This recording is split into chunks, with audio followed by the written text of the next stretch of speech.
المعمرين والحمد لله الذي أبلغ أشدهم والحمد لله الذي أبرزنا وجعلنا في آخر الزمان أشهد أن لا إله إلا الله أشهد أن محمدا عبده ورسوله اللهم صل وسلم وبارك على سيدنا محمد وعلى آله وأصحابه ولبيته وذريته أجمعين. Bapak Ibu jemaah subuh yang dimuliakan Allah, judul tema kita makna usia lanjut dalam pandangan Islam. Saya usianya udah lanjut atau belum? Udah lanjutan 15 tahun. Kata lanjut tidak lanjut itu adalah kesadaran.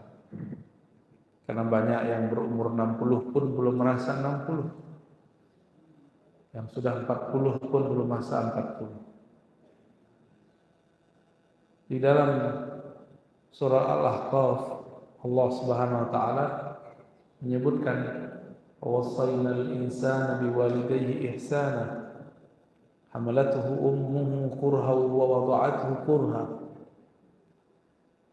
Ingatlah, kata beliau, bukan kata ingat ya, langsung wasaina, kami wasiatkan terhadap manusia agar berbuat baik kepada orang tuanya. Orang tuanya itu sudah hamil dan menyusuinya selama beberapa lama dalam keadaan kurhan, ala kurhin, dalam keadaan yang tidak mengenakkan. Kurhan itu perasaan terpaksa atau enggak enak. Makanya ada ngidam itu dari kata kurhan. Ibu-ibu kalau lagi hamil, kadang bau badan suami aja nggak suka, ya. Bau-bau ini nggak enak, bau itu nggak enak. Ada kejadian seperti itu.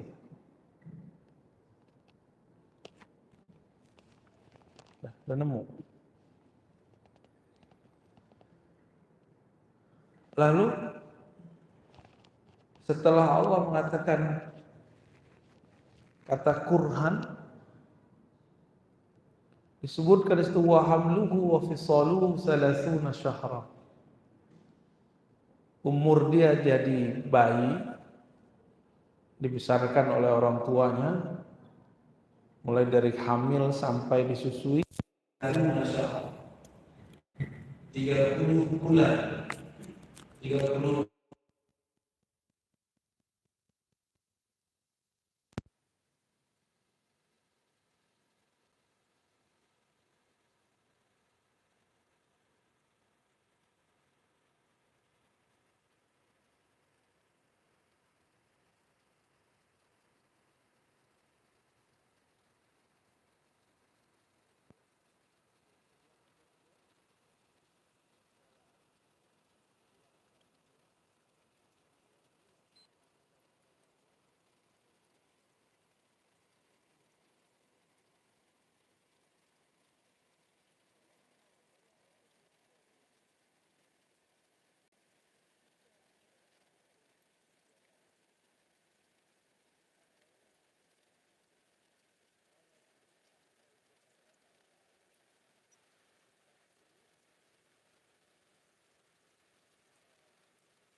Satu, syukur.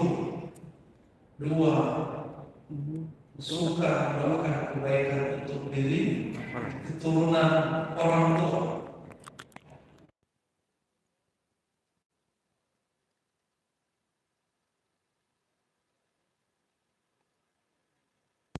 Allah Subhanahu wa Ta'ala.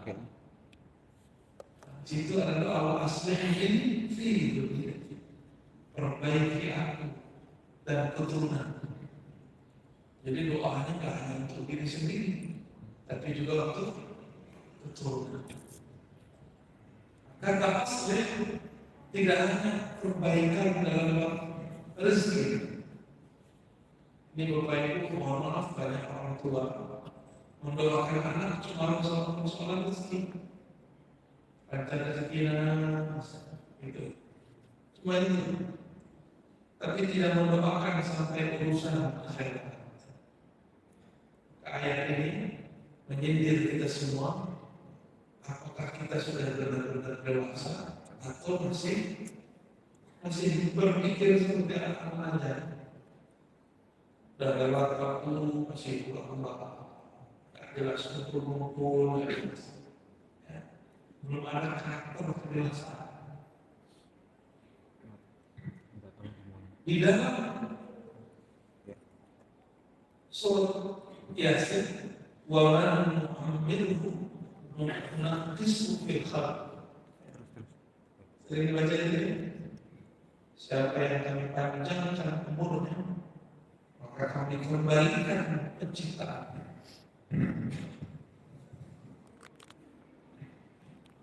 Mohon maaf, orang kalau sudah tua, karakternya kayak anak-anak, ya, tapi giginya ngomong.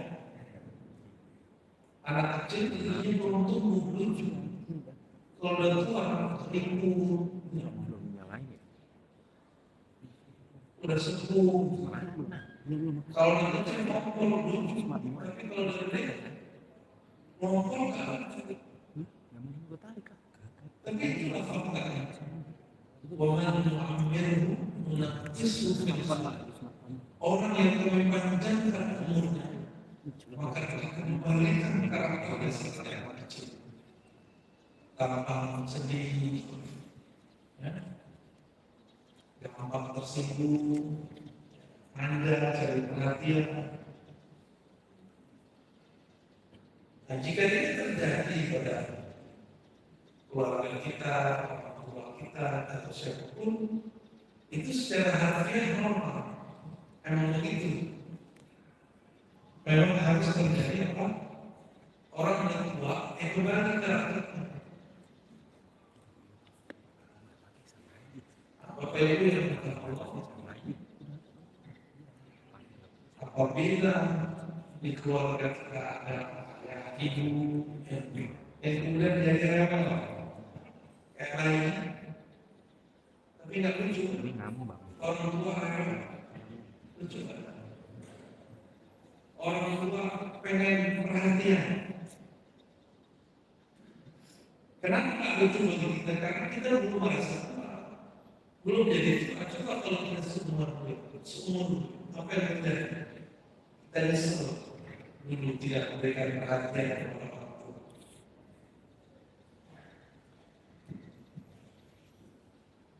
Itu dua ayat itu penting sekali. Dalam hadis Nabi katakan, ummati baina siddiq ila sa'id wa qalilun min yatajawaz sa'id. Umur umatku gak jauh-jauh dari 60 sampai 70 tahun. Sedikit sekali yang melewati. Salah satu guru kami di Cibarusah, Bogor, Bekasi sekarang, umurnya 120 tahun kalau masalah wafat.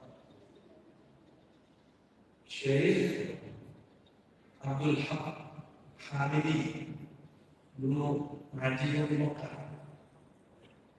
Diperkirakan beliau itu lahir tahun 1900 atau 1901, sekitar itu. Itu masih dijajah, benar. Tidak ada yang masih ada di Indonesia. Sudah ngomong tahun awal. Tapi orang kan melihat minta doa, minta ajaran zikir. Itu yang tersisa, padahal sudah sepuh, sudah lama. Tapi setiap saat, setiap hari orang datang minta ajaran zikir, diajarkan zikir. Salah satu yang diajarkan itu kita pada hari Rasulullah, kumpulan sholat. Umur 119 tidak akan sehat itu tidak hilang. Jadi kadang ada orang baru umur 40 sudah oleh, baru di PHK udah hilang masalah. Itu dia tidak pernah jadi karyawan, tidak pernah stres. Kenapa dia tidak pernah stres? Karena tidak pernah menentukan kolomnya kecuali kepada Allah Subhanahu wa Ta'ala. Bapak Ibu, bagian makan minum 40 tahun atau yang sudah 40 tahun, maka harus berubah cara berpikirnya dari berpikir materialis menjadi kerohanian. Syukur itu bukan dari masalah fulus saja. Nabi mengatakan nikmat terbaik yang kau minta adalah al-afiyah, sehat. Udah lihat dulu teman kita duitnya banyak, penyakitnya banyak, habis gitu. Habis. Udah lihat dulu orang biasa, sedang mungkin rezekinya tidak bagus, tapi dia sehat. Banyak orang itu. Sebenarnya orang-orang yang sehat itu dia dapat kekayaan yaitu kesehatan. Dan kalau kelamaan waktu, tak sibuk, banyak waktu dengan keluarga. Bagi saya, waktu yang banyak bersama keluarga itu bagian dari kekayaan. Benar? Yang dulu pernah sibuk, pernah lama di luar rumah, itu miskin. Walaupun duitnya banyak, orang-orang yang banyak itu hidup di luar, dan dia kemudian jauh dari pasangannya, jauh dari anak-anak, fahuwa miskin. Saya lagi miskin, udah 3 hari nggak ketemu anak, miskin. 3 hari nggak ketemu pasangan, miskin. Dulu guru mengatakan, ya miskin, ya. Wahai orang miskin, apa artinya? Wahai orang malam, sungguh malam mereka. Punya duit tapi jauh dari istri, punya duit tapi jauh dari anak. Bapak itu yang bukan Allah. Ukuran kita kaya itu selalu duit. Akhirnya kita sibuk di luar, ya. Sibuk kemudian mengurusi hal-hal yang menurut kita tidak membahagiakan mereka. Padahal anak-anak itu belum tentu bahagia kalau kita lama-lama di luar.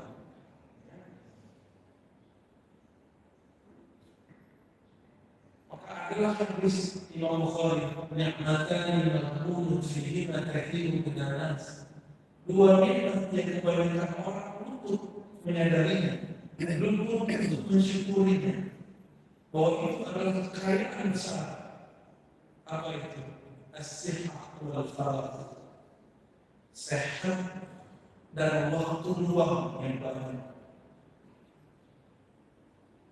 Maka yang masih punya waktu bersama keluarga, walaupun rezeki tidak seperti orang tua, tapi nikmati. Ya.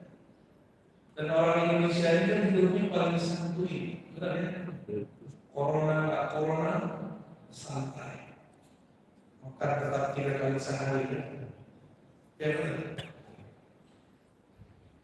Kita ini sangat santai, maka angka stres di negeri ini tidak terlalu banyak dibandingkan negeri yang kata orang santai. Kita dijajah dengan kendaraan-kendaraan. Negeri Jepang itu angka stres hampir ada. Apalagi ada musim-musim PHK. Di sana orang bilang bagi 20 juta itu kalau biayanya, tapi biaya hidupnya besar. 20 juta sama kayak kita dari 2 juta, bayar apartemen, bayar pajak, bayar ini, kendaraan mereka bikin kendaraan itu kita yang menikmati orang Indonesia. Mereka naik apa? Kereta api. Kereta api ini kayak komuter lain. Kalau di Jakarta kayak MRT, habis itu di situ. Berangkat, bahkan banyak yang tertidur dari berdiri. Untuk kerja sangat banyak. Orang Indonesia masuk kerja jam 8, pulang jam 9 boleh. Nikmat kerja orang Indonesia. Ini yang Nabi singgung. Nabi lagi ngomongin orang Indonesia tadi. Nikmat dua nikmat besar yang kalian tidak pernah sadari syukur. Sehat dan waktu yang luang. Kita nggak syukur itu. Orang Cina nggak bangun Abu Dhabi. Ya, orang Abu Dhabi yang kalau mengangkat ya, mereka ada pandangan. Kalau bapak mau kawin itu menikah, berpandangan mau kawin lagi berpandangan. Yang kerja yang bangun siapa? Orang Taiwan, orang Cina, orang Jepang, mereka kaya. Orang Arab itu Kamis setiap hari. Kita kira Kamis Islami. Saya berjalan selama itu dari dia. Tes imigrasi di luar, nggak ada Islami. Maka baju ini kan baju Islam. Ini kebetulan guru saya pernah pakai baju putih begini, nggak habis. Saya menganggap ini baju guru saya. Banyak Kamis putih, pakai undang-undang. Ekonomi baca selama ini sombong yang kurang. Assalamualaikum. Kita sibuk di situ mereka. Dulu orang Saudi hidup santai. Sebelum pandemi sempat orang-orang yang hidup santai itu memaksa betul. Karena orang Indonesia yang dulu di Shopee, dari karyawan, ini pulang, pulang itu, akhirnya terpaksa orang Saudi mau bekerja. Lagi asing bekerja kalau nggak ada, baru semua waktu kerja itu indah. Tapi di tengah kota, saya nggak tahu di Batam mengalami. Di kota-kota padat di belakang kan termasuk aktivitas itu luar biasa. Selama pandemi, work from home-nya jalan atau gimana? Atau kerjanya tetap di kantor pabrik di industri, tetap jalan. Tidak ada. Kalau di kota di luar sana, rasa sekali. Di sini jalan 20 menit jauh. Bagi kami 40 menit itu sebentar. Di sini 20 menit pun jauh sebentar. Kita harus buru-buru. 20 menit. Kami baca 1 jam biasa.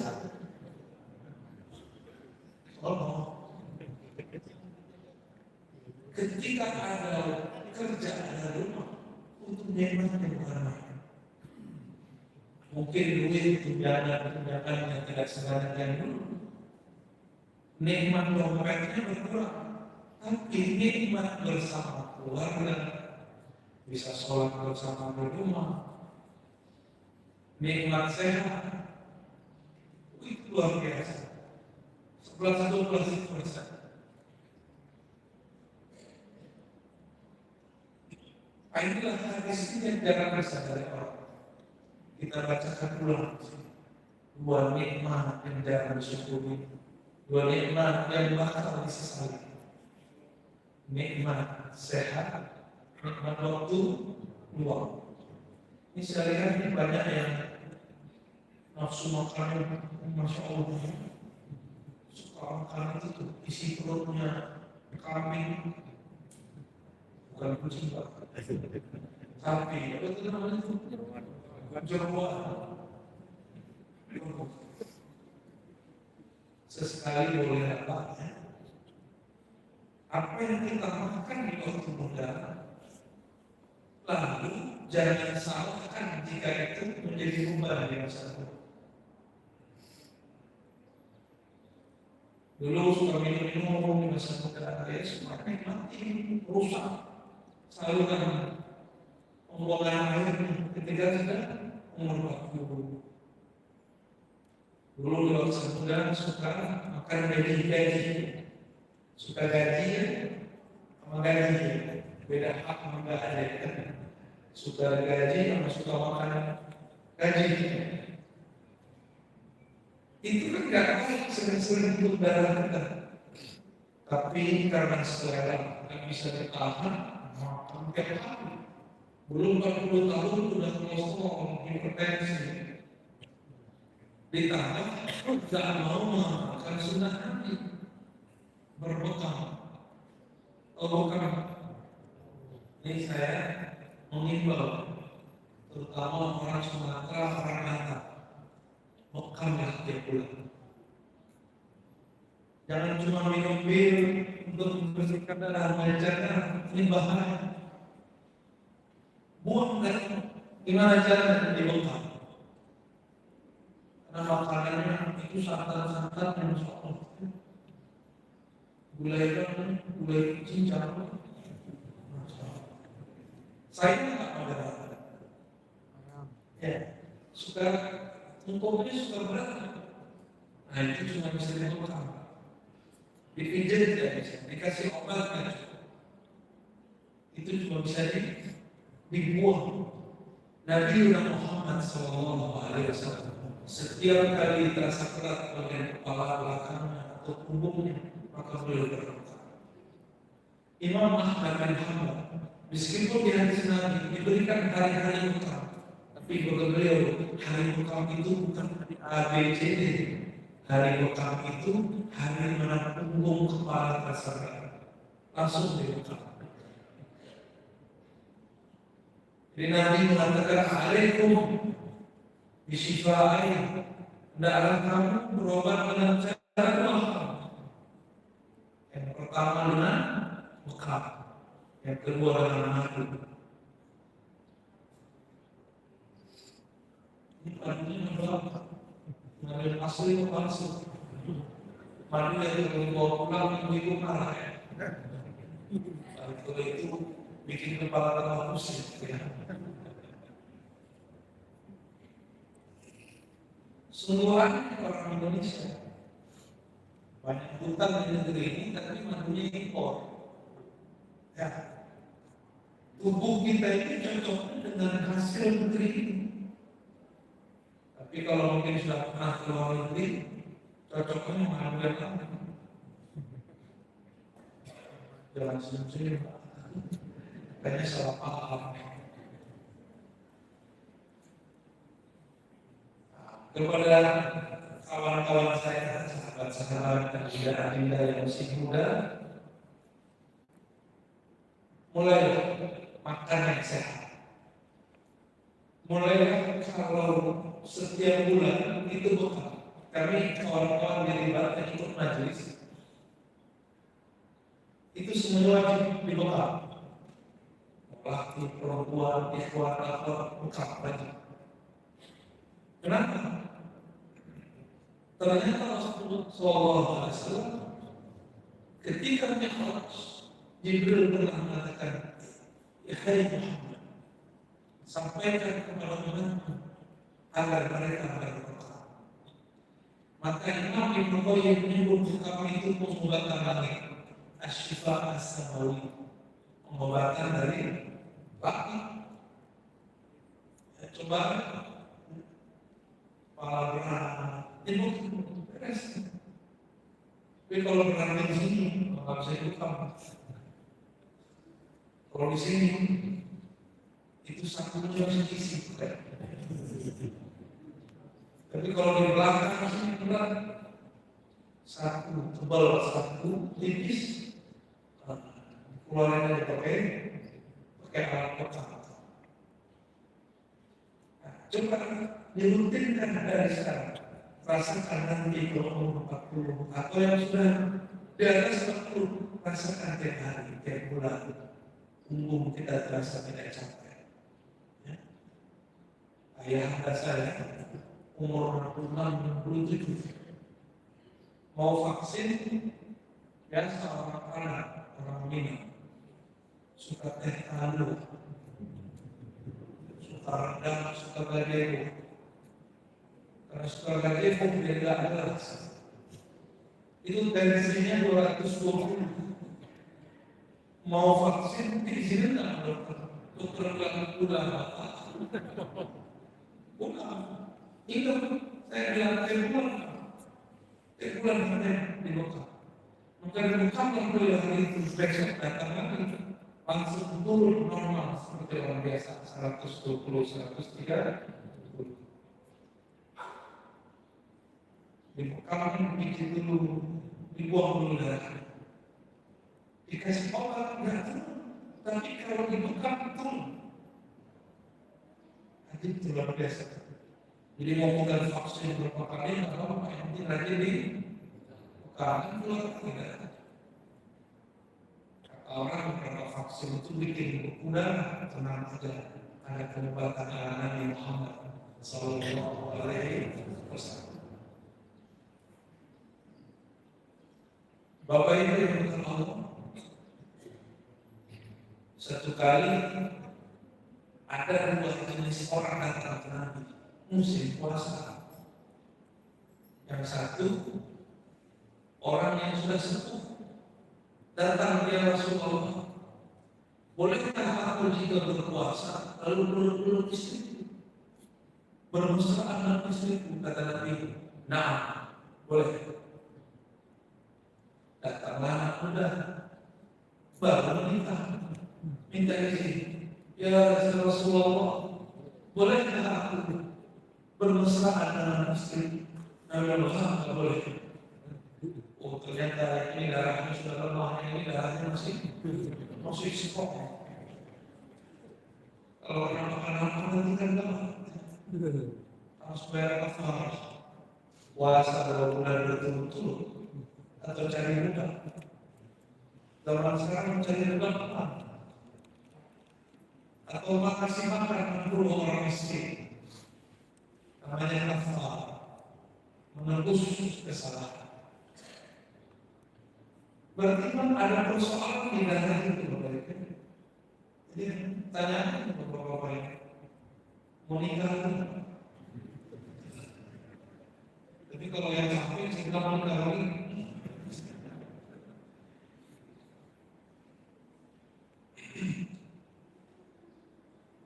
Nabi Sallallahu Alaihi Wasallam memisahkan kepada kita bahwa Nabi Isa ketika diangkat umurnya sekitar 32 atau 33 tahun. Umur saya lebih sedikit. Udah 35 mau 36. Dia lebih tua dikit dari bukaan Nabi Isa. Jadi Nabi Isa sekarang kalau kita ketemu umur 32. Ternyata itu umur orang paling aktif, bekerja paling sibuk, karena sedang ada sumbangan pekerjaan pun bisa kayak berlebih dari robot. Umur segitu. Kalau disuruh nikah, udah satu. Tapi Nabi Isa belum sempat menikah sudah diangkat. Nanti semua kita kalau diizinkan Allah masuk surga, umur kita seumur Nabi Isa, umur 32 atau 33 tahu. Jadi tenang Pak, nanti kita sekumpulan. Saya manggilnya bukan Pak, saya manggilnya Bro. Mas Bro.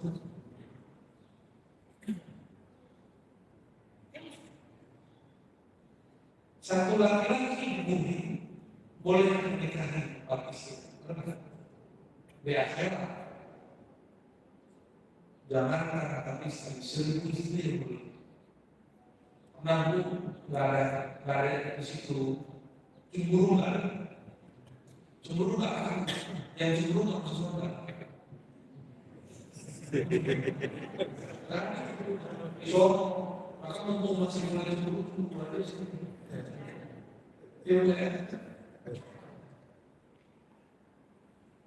Laki-laki diberikan kekuatan satu orang 100 laki-laki biasa, bukan 200 laki-laki biasa.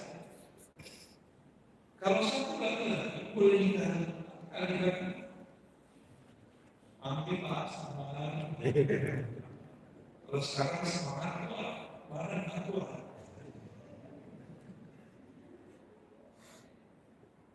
Saya bertemu orang yang 60, masuk. Apa kata dia? Aku ingin kalian keluar. Begitu Pak. Ternyata pakai teman, polis organ. Itu jantungnya hancur, ginjalnya hancur.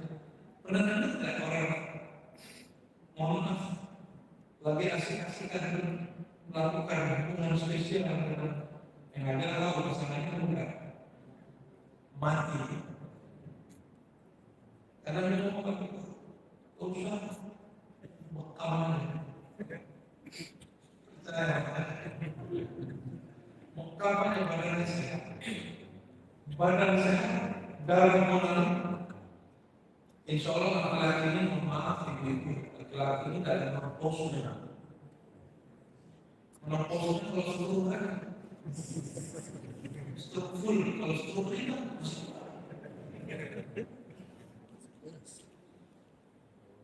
biar tidak terjadi itu di masa depan, kurangnya makan-makannya tidak benar. Makan Nabi diperintahkan Allah.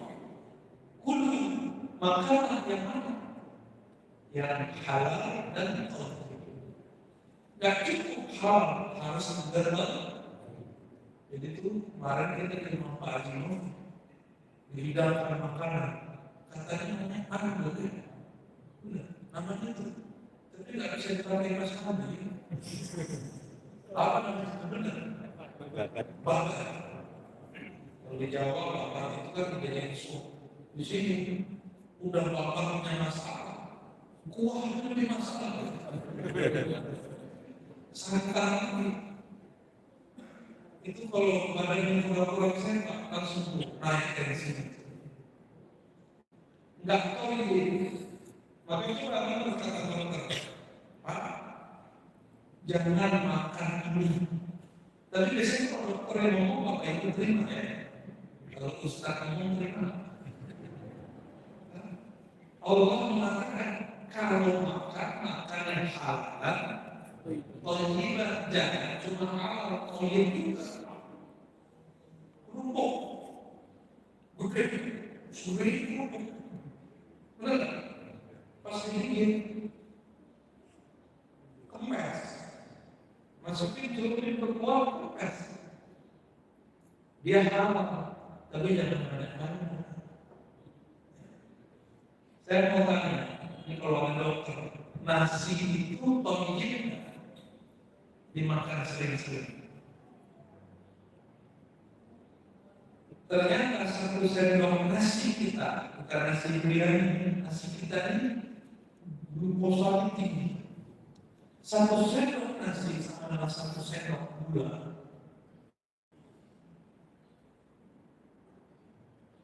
Udah begitu makannya sehari 3 kali. Nabi SAW makan cuma 2 kali sehari.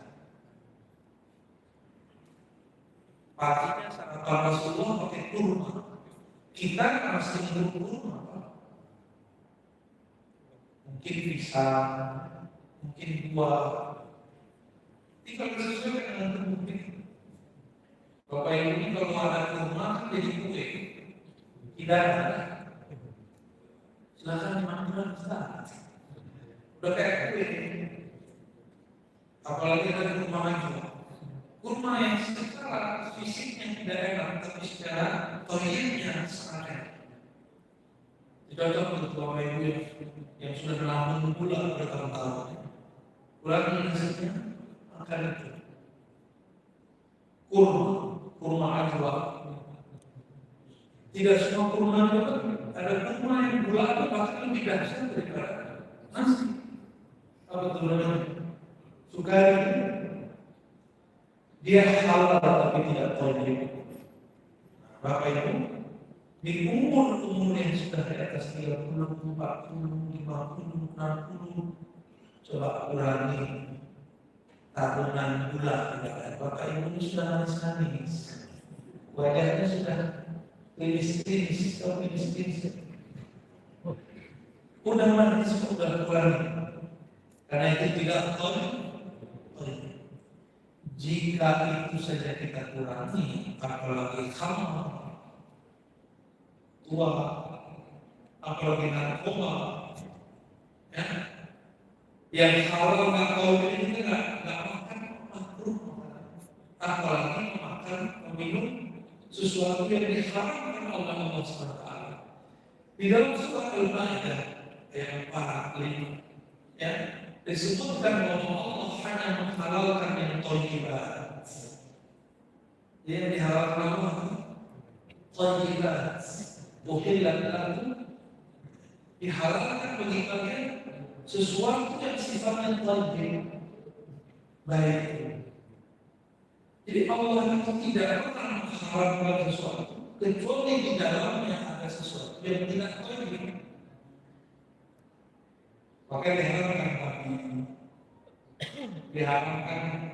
Biasanya di pasar-pasar tradisional ada orang jual darah tubuh. Itu penyakit isinya darah. Jangan dimakan itu. Apalagi ada kalau nggak mau ke dokter, minum herbal, cuma tidak pakai resep herbal, hanya cukup lagi dia. Minum habatus sauda 5 sekaligus. Coba kita minumnya cantiknya. Kalau kita mau tidak mau ke dokter, maunya kemudian pakai herbal, jangan buang-buang resep sendiri. Tetap datang ke ahli. Tetap datang ke ahli. Fas'alu ahla dzikri in kuntum la ta'lamun. Jika kamu tidak tahu, datang ke ahli. Ada kawan Ustaz, biasa orang minta air bus air dia sembuh. Kali ini Allah dia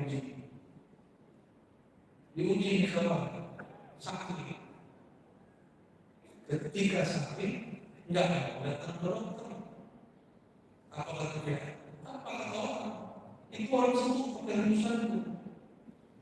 Ya, fuh. Sekarang yang tukang fuh. Tapi gimana caranya? Gengsi, pengen disebut orang sakti, ustaz yang urusannya bisa menyembuhkan. Giliran sakit tidak mau berobat. Kalau sakit. Ternyata terbesit di hatinya pengen disebut orang kayak itu. Wah, tidak perlu berobat. Emang begitu ya, wali perlu berobat. Nanti kalau sakit pun bisa berobat. Tadawu wa'ibadallah, berobat karena Allah. Hadis riwayat Ibnu Majah, kualitas bahasa. Ini perintah Nabi.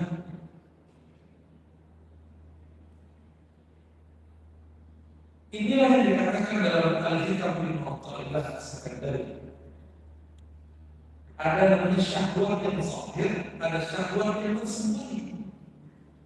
Syahwat yang zahir, mata suka melihat yang cantik-cantik, yang gagah-gagah, telinga senang mendengarkan kain, mulut ini suka ngomong yang enak, begitu. Lidah ini suka makan yang enak. Itu syahwat zahir.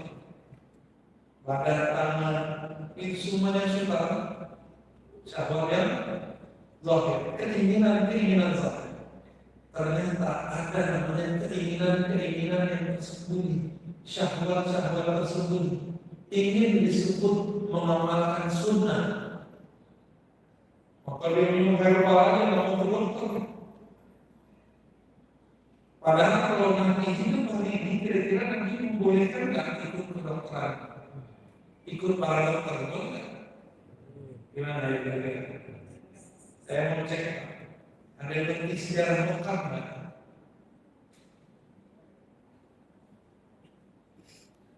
Tahu sejarah Mekah? Ternyata Mekah itu diadopsi baginda Rasulullah SAW dari India. Gimana kira-kira? Nabi Muhammad SAW menganjurkan orang mengkonsumsi atau tustul hindi. Hindi artinya apa? India. Tapi hindi ini juga berarti negeri Nusantara. Karena Indonesia dulu disebut India Belanda atau India Timur. Saya cek di kitab-kitabnya dulu, kitab-kitab lama, negeri kita ini disebut dengan Al-Hind Al-Aqsa. Oleh Syekh Abdullah yang nanti disebut Aqsa Al-Hind. India apa sih? India Ujung. India Ujung. Nah ini kita bedanya sama India hidupnya mancing ke dalam. Benar ya? Paling cuma beberapa yang hidupnya mancing keluar. Udah begitu ditutup aja pakai masker. Dia telah hilang.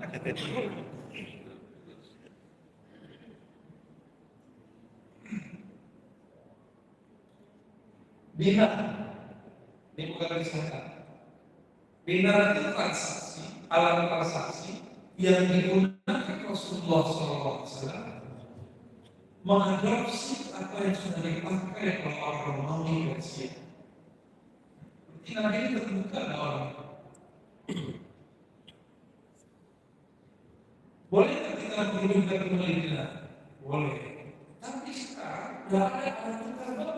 Di Indonesia ada rupiah, di luar sana ada dolar, ada euro, bahkan sudah ada macam-macam. Ini musbikah gimana ulama kripto, dengan kripto ini ulama kita lagi berdebat hukumnya apa? Ya. Kalau saya punya pandangan sendiri dari sini, kalau saya kait dengan umumnya saham di zaman Rasul tidak ada. Tapi Rasulullah SAW belum mengadopsi dari luar. Kira-kira yang ini canggihnya. Canggih apa baik? Bapak Ibu ini pakai baju buat apa ya? Model apa? Model Cina. Cuma sudah dibuat di Bandung, ya. Dibuat di Tasik, nyampe ke mana? Nabi SAW pakai jubah lain, pakai jubah rum, jubah Romawi, pakai jubah Ethiopia, jubah Yaman. Nabi orang fleksibel. Ini katanya itu sunnah, bajunya musuh. Enggak, Rasulullah itu bajunya bukan ganti, bagus. Mustawar diimpor dari luar. Wah, sunahnya dari impor. Bukan sunahnya impor, sunahnya ganti, bajunya fleksibel. Ini sakit. Ini sunnah. Baju sunnah itu yang untuk Allah. Tidak transparan, tidak ketat, tidak buka Allah. Itu disebut baju sunnah. Boleh model apa? Coba diulang. Baju sunnah itu apa? Tidak buka Allah. Tidak transparan apa? Bayar. Tiga, tidak ketat, berarti longgar. Kalau musim udah maksudnya longgar, enak, nyaman dipakai. Cuma kan Bapak Ibu ini dengan kelihatan seksi, swag.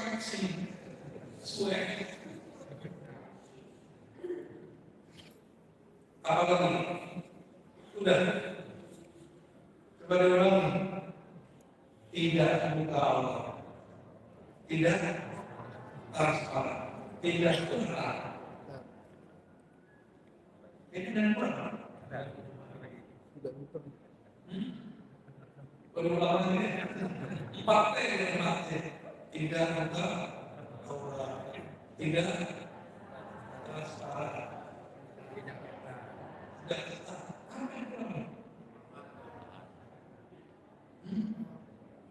Kawangan tidak menyerupai dalam jenis di tempat tersebut. Suatu kali orang pakai baju, tapi bajunya beda dengan baju orang Mekah. Saat itu Ibnu Abbas sedang hadir di kota Mekah. Kata beliau, pakailah bajunya orang Mekah, ibas dari Mekah. Biar kamu nggak memotongin orang. Di zaman itu orang Mekah bajunya berubah mirip-mirip kayak sekarang. Ibu-ibu kalau datang ke sana, oke mau kenal dari Indonesia, pasti dipelototin sama mbak Arab. Karena baju perempuan Arab itu 3 ada, hitam, terus hitam, dan hitam.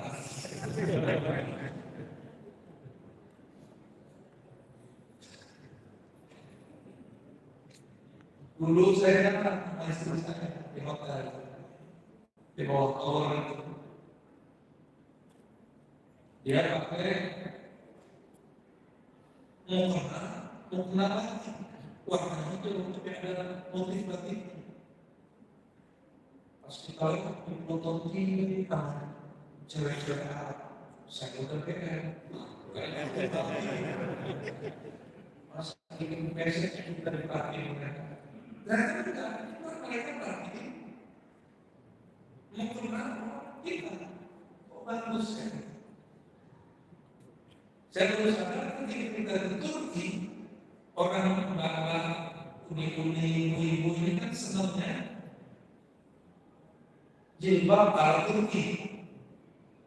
Ternyata di Turki orang senang jilbab kita berbentuk bego berbentuk ya. Untuk mereka senang sekali. Tapi mereka kalau pakai tetap cantik.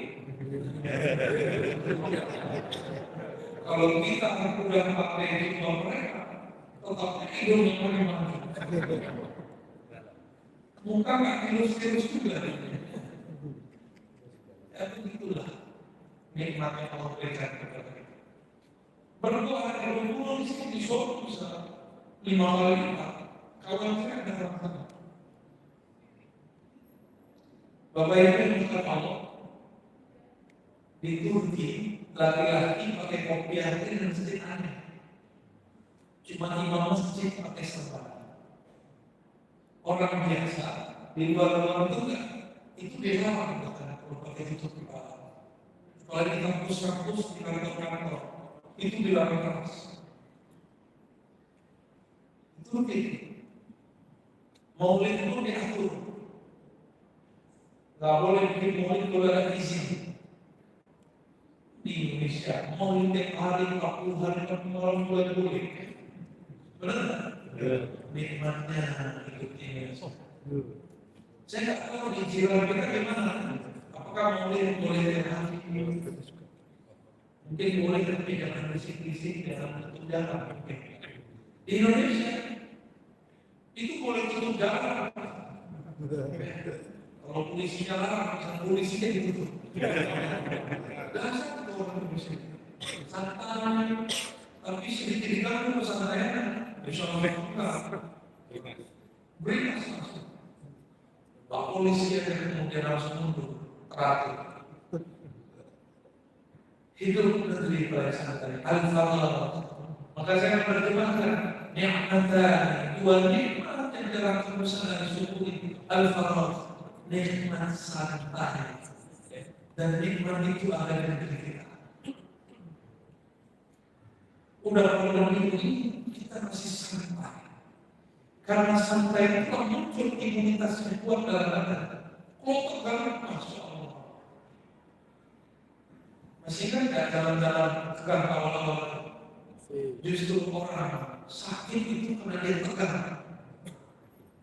Ya, ini pulang-pulang soal sehat. Insya Allah ada sholat, berduduk di masjid, kata malaikat. Jadi malaikat ini sekarang Bapak Ibu dari tadi nggak berhenti doain Bapak Ibu. Allah arham, ya Allah turunkan rahmat kepada hamba. Allah sholli alaihi, ya Allah berkahi. Hadis Bukhari dan Muslim. Madama fi musalla, selama dia masih duduk di tempat sholatnya. Ini kan tempat sholat kita semua. Dari tadi Bapak Ibu nggak sadar kan didoain malaikat. Itu yang membuat energi rohani kita bawa pulang. Orang yang sering ke masjid lebih sehat daripada orang yang menahan dirinya di rumah. Maka alhamdulillah sampai sekarang nggak ada kluster masjid. Alhamdulillah kan bisa kemana-mana. Ada masalah. Kalau parah di atas terus gemar sakit, tidak ada yang sujud supaya darahnya turun, dingin, sejuk. Bapak Ibu yang kalau inilah nikmat jadi orang yang tinggal di Nusantara, nikmat santuy. Ya, alhamdulillah, syukuri. Ini karunia. Bapak tinggal ini mana, masya Allah. Manusia berkata ngomong.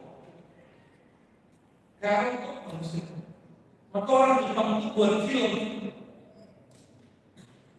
pindah ke desa-desa, kayalannya tak. Mereka membayangkan tinggal di desa-desa. Kalau kita kota sama desa, bedanya gedung belakang gedung udah kayak kampung. Jakarta seliti, apalagi sebut semua gedung-gedung itu kayaknya desa udah perkampungan. Jakarta itu sholat-sholatnya dia mau mindahin dia malam. Saya datang ke satu tempat, saya tanya, di sini kan lockdown. Kami di sini mau lihat, dia bukan kita boleh, nggak tahu pandemi nggak pandemi, mau lihat. Masya Allah. Tapi pakai masker. Kalau mau lihat pakai masker nggak enak. Ya, gimana? Kata mereka juga kita kalah. Mau lihat pakai masker, kita pakai masker. Cuma jaraknya sama. Satu kali saya keluar kampung, diundang ke masjid kampung saya, masjid di kampung ibu saya. Ibu saya tinggal di Payakumbuh, nama kampungnya Tanjung Barat. Saya diundang di sana, itu bukan diundang pulang kampung. Ternyata wakil pejabat nomor 2 di kota sholatnya dari betara kita. Waktu pengajian nanya, Ustaz, pertanyaan ternyata mau uji, mau mempermalukan saya. Intinya apa? Kenapa Ustaz tidak pakai masker? Intinya itu. Kita pakai pandemi. Saya nggak tahu kalau dia itu orang yang berdua ini. Saya cuma bilang, maaf, saya punya dokter rujukan lain. Masalah kita beda. Masalah saya bukan masalah pakai masker. Orang pakai masker, orang sakit. Waktu itu masih perdebatan pakai masker. Waktu itu.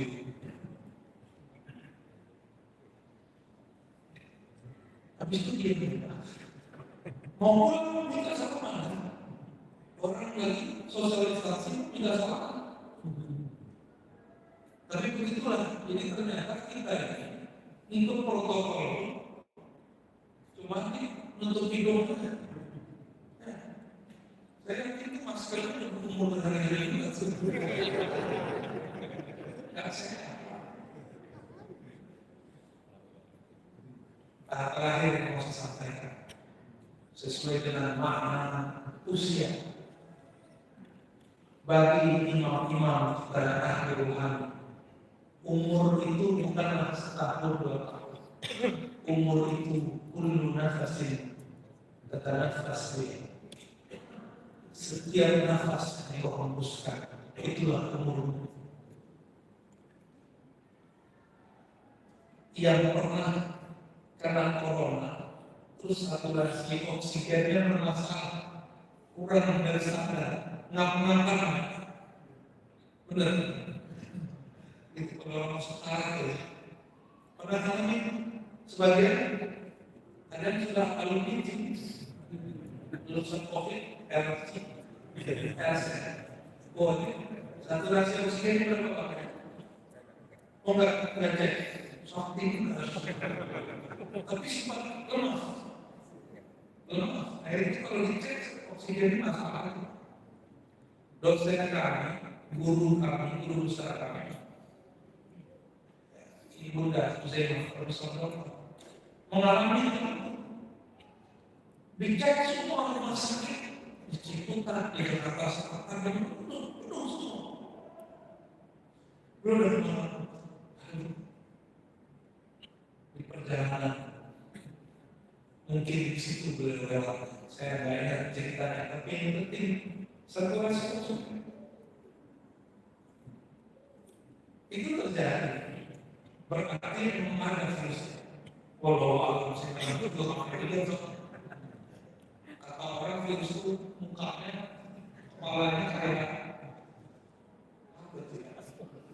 Gak itu terang yang begitu ya. Kayak mukanya. Jadi itu namanya virus rambutan. Setiap nafas ini adalah tubuh. Maka syukurilah setiap nafas. Ada yang dulu pernah sesak nafas butuh oksigen bantuan, bukan karena corona ada. Baru sadar kalau oksigen itu mahal. Kalau sekarang kita ini kan ada gelombang di udara, benar? Kalau orang normal bisa menyerap, tapi kalau orang sakit, dia nggak bisa nafas. Dia butuh oksigen murni. Itulah umur itu akan nafas naik terus turun. Coba lihat orang sekarang apa yang terjadi dengan mereka. Nafasnya naik turun, gitu ya. Itulah umur dia. Itulah umur pecahan umur terkecil ada pada nafas. Nafas sekian kali. Kalau kita nafas itu berarti Abu Hurairah pukul rata, anggap saja nafas 12.000 setiap hari, maka aku bersolawat bersedekah dan sedekah yang bertasbih kata beliau. Isnatai asharat alif, 12.000 setiap hari. Jadi setiap mau tidur, Abu Hurairah zikir 12.000 karena menunggu selama itu dia bernafas. Abu Hurairah, kalau Abu sekarang mintakan seperti itu. Abu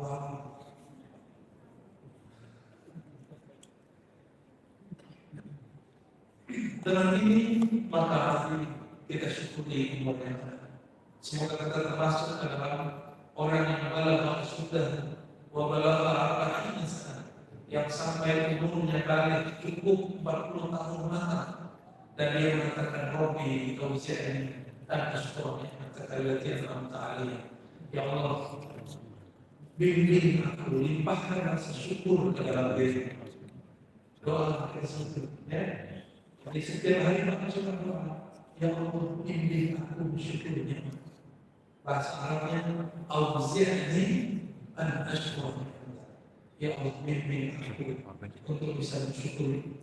Jadi kita bisa syukur pun Allah yang bimbing. Maka dengan minta pahala dari Allah. Kenapa? Karena kita bisa beramal karena Allah yang menerangkan. Semoga yang hadir ini diberikan sifat syukur. Allah tanya jawab. Ustaz akhir zaman maksudnya bagaimana pandangan beliau tentang seorang ustaz yang ceramahnya selalu memprediksikan terjadinya hari kiamat, tapi selalu meleset. Padahal sebenarnya selalu sukai dengan dalil-dalil yang tertanya itu hadis Nabi Muhammad Sallallahu Alaihi Wasallam. Bagaimana cara menyampaikannya? Mukmin itu gak pernah jatuh di lubang yang sama 2 kali. Ini kalau ada jatuh berkali-kali. Cuma retorikanya dahsyat. Sekarang karena itu sudah tidak kuat. Pakai mata lagi. Nur betul-betul besar. Emang bisa begitu tentang kiamat? Ya bisa begitu. Lain akan menjadi lalu besok itu dari, kalau usah besok taruhannya dari, tidak ada yang tahu masalah kegaiban itu kecuali Allah. Hatta Nabi Muhammad diberitakan bahwa Mekah akan ditutup, ditaklukkan. Turun ayatnya tahun ke-6. Ternyata baru wujud tahun ke-8. Nabi Muhammad tak terang beliau. Dikabarin dia waktunya nggak tentu. Kiamat itu pasti waktunya dia tentu. Kiamat itu mirip dengan kematian. Dia pasti datang, tapi kapan waktunya hanya Allah yang tahu. Tetapi kekasih-kekasih Allah biasanya dibisikkan kalau waktunya sudah dekat. Tapi tidak diberikan waktu yang detail. Cuma indikator-indikator di hadis ini bisa kita pakai, namun tidak boleh memastikan. Saya pun punya prediksi berdasarkan hadis Nabi, bukan hadis juga. Tapi itu kan pemahaman saya bisa jadi salah. Dia sama minta maaf kepada Allah dan minta maaf kepada umat yang sudah panik karena 15 Ramadan tidak terjadi kufur. Jadi tahun lalu, tahun lalu, orang datang panik. Enggak serius. Aku aja itu panik. Saya tiap hari waktu dalam WA, sampai 15 yang terkirim. Hadisnya berjelas palsu, masih dipakai. Tanda kalau dia nggak ngerti hadis, ngerti bahasa Arab dia ngerti hadis. Ilmu hadis itu bukan setiap orang yang gelar PhD ahli hadis. Tidak semua orang gelar PhD sarjana agama maksudnya. Itu ngerti hadis, nggak semua doktor MA, LCMA ngerti hadis. Hadis itu satu suatu ilmu yang mesti diseriusi dari ahlinya. Dan gak boleh setengah-setengah, bertahun-tahun harus bolak-balik buka kitab terus. Karena dia gak ahli hadis, dapat berita begitu, percaya aja, sama statusnya kayak orang awam. Jadi ustadz kalau gak ngaji hadis kepada ahlinya, cuma tahu ilmu hadis tapi tidak tahu ilmu takhrij, ilmu meneliti sumber hadis. Sama aja kayak kita ini. Ya, ternyata hadisnya dhaif jiddan, bahkan matruk, semi palsu. Dipakai karena nggak ngerti hadisnya. Ya, saya nggak tahulah siapa yang Bapak Ibu maksud ya. Tapi yang sampai ke saya kira-kira begitu. Selalu ada laporan. Belakangan kita dengar dia nyebut kata batin ya. Ya salah. Bapak Ibu, tanda akhir zaman itu banyak hoax. Karena hoax itu bahasa Arabnya dajjalun. Dajjalun ini kalau sudah banyak namanya dajjal. Sebelum si dajjal itu keluar, muncullah korban-korban hoax ini. Jadi hoax terbesar di alam semesta, inilah zamannya. Mulai dari hoax COVID, hoax vaksin, hoax anti vaksin, hoax pro vaksin, hoax pro virus, hoax antivirus. Jadi hoax lawan hoax. Kasusnya sedikit, beritanya besar. Berita itu kan bisa dibuat-buat. Orang sudah aktivitas biasa, giliran mau akhir tahun, diulang lagi ya, panik lagi ntar. Ya suka-suka kalian lah ya.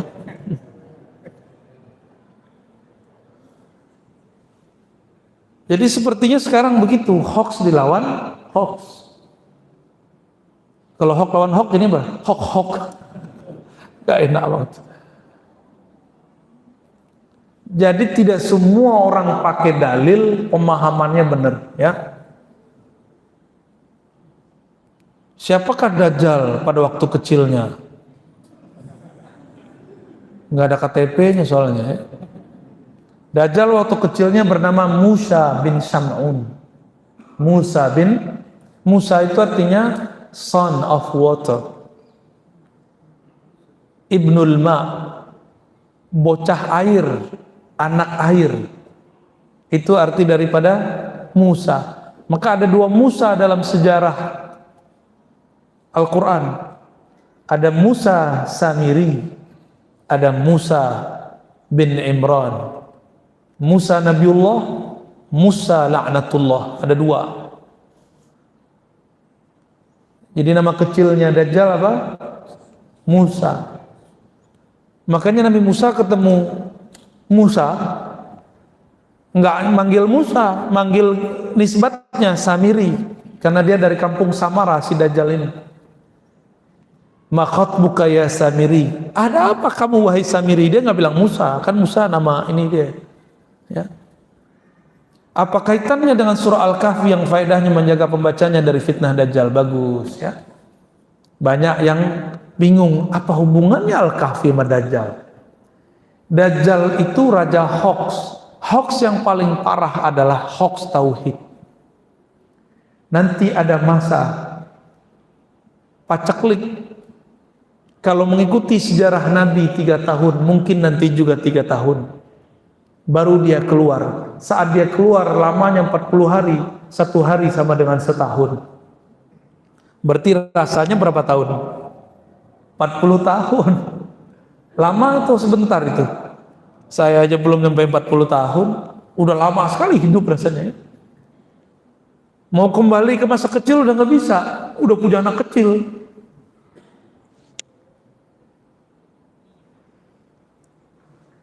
Al-Kahf itu rahasianya ada di awal, di tengah, di akhir. Awal, tengah, akhir. Awal tentang ilmu laduni, min ladunka rahmatan. Tengah, kisah Nabi Khidir, kisah Ashabul Kahfi, Ya'jud Ma'jud, 3 tuh. Terakhir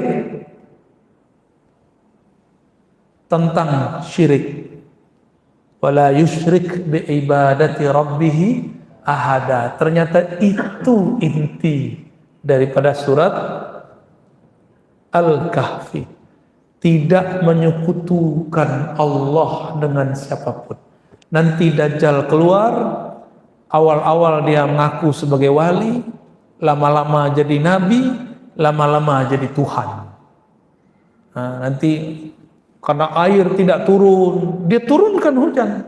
Karena dia punya pasukan iblis. Iblis disuruh mengarak awan. Bapak Ibu baru dengar mungkin bahwa iblis itu yang bersayap tinggalnya bukan di pohon, bukan tinggal di goa, bukan di air, tinggalnya di awan. Jadi kalau ada orang yang mengalami pengalaman dibawa ke alam yang ada awannya, itu dibawa ke alam jin itu. Dikira masuk ke alam langit, padahal itu langit-langitan, ya, langitnya iblis. Karena iblis itu nggak bisa tembus ke langit pertama semenjak Rasulullah SAW lahir, ya, gitu ya, dari Taki Batam.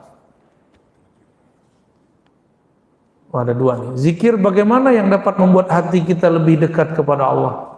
Zikir yang membuat hati kita dekat, zikir yang sesuai zahir dengan batin. Lidah baca apa, kolbunya ikut mengiyakan. Sejalan zahir dan batin, maka zikirnya akan mendekatkan diri kita kepada Allah. Bagaimana cara kita menata hati agar mengurangi bisikan-bisikan negatif dalam hati? Pertama, bertawuzlah kepada Allah, berlindung kepada Allah. Dari siapa? Dari syaitan yang bernama Khannas. Jadi yang membisik-bisikkan di kolbu itu namanya Khannas. Langsung sebut, a'udzubillah minasyaitonirrajim, biismihi Khannas. Aku berlindung kepada Allah dari syaitan yang bernama Al-Khannas. Kabur dia Pak langsung. Insya Allah. Yang kedua, belajar tauhid yang benar.